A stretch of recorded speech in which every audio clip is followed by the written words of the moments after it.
Hi. So today I'm not going to talk about my operation, not yet. I have my reasons, but I am going to talk about some of the feelings that I have experienced during this whole ordeal. Feelings. Oh my God! Really talking about feelings? Yes, I'm going to talk about feelings.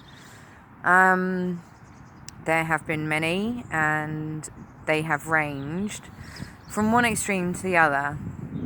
And these are just, my own personal feelings. It's got nothing to do with any particular person, people around me at all, or like, for instance, lack of friendship. It's got nothing to do with that. It's got nothing to do with lack of interest from friends, anything like that. It's just, the way I have felt and dealt with things, or in some cases, avoided dealing with things. First of all, when I first found out I had cancer, I felt violated beyond belief. And what made it worse was that it wasn't the fact that it was anything to do with my diet or health and fitness, lifestyle. It was hormones. So it was almost like my own body was attacking itself. Thanks very much for that, by the way. So I felt completely violated. How can you trust, or how can you learn to live with and deal with your own body after it has turned on itself like that? I don't know. I'm still trying to deal with it myself. So yeah, I felt completely violated.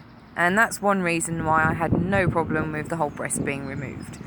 Then, of course, there's the whole mutilation thing, Yes, I'm happy my breast was removed. No, I wouldn't have it any other way at all.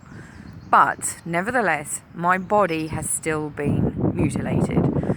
There's no two ways about it. There's no point in sugarcoating it or covering it with fluffy bunnies or anything like that. My body has been mutilated. I've now got an 8 to 10 inch scar across my chest. And that is a lot to deal with. Like I said, in another one of my vlogs, I wouldn't have it any other way. I still don't want reconstruction, but nevertheless, I still have that scar. I still have that issue to deal with. And,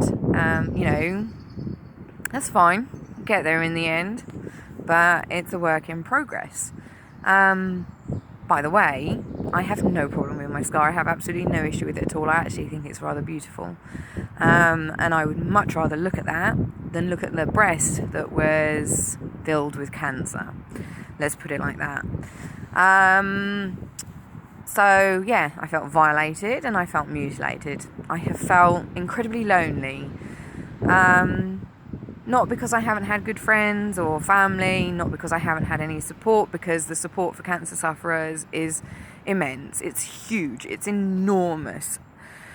But nevertheless, this is still something that you go through, and dealing with that is actually very lonely, because no one can tell you that everything's going to be okay. Actually, they can't turn around and say you're never going to get cancer again. They can't do that. Even though I can now get a really healthy lifestyle and everything, if my hormones decide to go, oh, hey, here we are again, what can you do? It's not like I can take all the hormones out of my body now, is it? Although that would be kind of nice. So there's no promise. There's no promise of a future. You have to learn to deal with that in a way that only you can.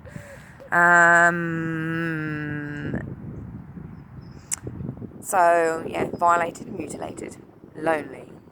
I have also felt misunderstood, which sounds odd, but because, every time anyone gets an illness, whether it's cancer or a cold, do you know what I mean? It's like, you can say to someone, oh, I understand how you feel, but you can't say, yeah, I feel exactly the same, because no two people feel exactly the same things. So it's a very individual experience. And, you can still even talk to like Macmillan and the Big C and all that, who are lovely, by the way, really lovely. But all they can do really is say, don't be afraid to feel what you're feeling. It's perfectly normal, it's perfectly natural. But you have to get through that on your own. So it's very lonely. And then there are times when I felt like I've had to be everyone else's rock. 2 young children, family members and stuff like that. And it's like, for months, actually, I felt like I had to be the strong one, the courageous one. The one that was giving them advice and seeing them through this very hard time. And then I didn't feel like I was doing anything for myself. And after my operation, that's when I drew the line. That's when I said, no, actually, I have got to be selfish here. I've got to start looking after myself, because you get so lost in looking after everyone else that you kind of forget about yourself. And so I think I pushed a lot of feelings to the side. And then I actually realised, hey, actually, I can't keep pushing those feelings aside. I've actually got to learn to deal with these feelings.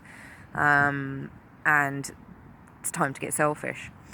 There's nothing wrong with that, by the way. My kids, they're still my main priority. Still trying to make sure that they're happy and adjusting to this as well as can be. But on the other hand, it's nice to be able to do my hair and colour it, hence the colours. So there have been times when I have felt happy and grateful, really grateful beyond words, because this could have been so much worse than what it was. Sometimes I have felt guilty, actually, because the days when I have felt low and like, what is the point in carrying on here, quite simply, I have then berated myself for feeling that way, because it's like, hey, come on, there are people out there that are actually worse off than you. And again, I shouldn't berate myself those feelings, of guilt or anything like that, because all of it is perfectly normal. And then I try and twist it around, well, I should actually be thankful that I'm not as bad as some of the people that I have seen while having my radiotherapy. And that all things considered, this was quite a easy, simple cancer to sort out. But still, you've still had cancer, you've still suffered with cancer, and the way that you feel about your body, the way that you feel about life, it's completely changed. Completely changed. There's no two ways about it. And surviving and living, for me, now also entails dealing with the fact that not every niggle in my body is going to be cancer. So it's the aftermath of everything that happened as well. There have been some lovely moments, some really happy moments. My children have shown me a strength and a courage that I would never have even thought about, really. So it's not all been doom and gloom, not by any stretch of the imagination. And some of my friends have come up with some really funny things. One of my friends was the one that said, you should name your cancer, hence why my cancer got named Orlando. Yeah, because I had Orlando in me for, what was it, 5 months in the end. Got bored of him though, so I got him out,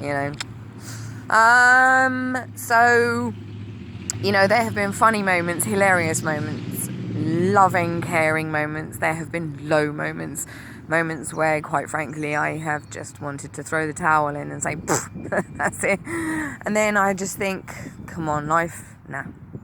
You want to get rid of me, you're going to have to try a damn sight harder than that. Like a bad smell, can't get rid of me. So there's been lots of things. None of it is wrong. None of it is bad. I think, all I could say is, if you are feeling bad, those days where you do want to throw the towel in, let yourself have that day, but don't throw the towel in.